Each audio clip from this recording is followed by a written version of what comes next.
ورحمۃ اللہ وبرکاتہ۔ آج ہم بات کریں گے کہ صفائی آدھا ایمان ہے۔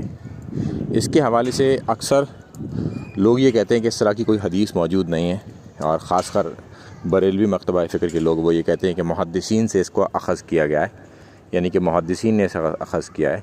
بلکہ ان کی انفارمیشن کے لیے کہ صحیح مسلم میں حدیث موجود ہے جس کا نمبر ہے 534، جو کہ آپ کے ڈسپلے پر بھی آ رہی ہوگی۔ اللہ کے رسول صلی اللہ علیہ وسلم نے فرمایا کہ پاکیزگی نصف ایمان ہے۔ تو لہٰذا یہ حدیث پہلے سے ہی موجود ہے صفائی کے اعتبار سے۔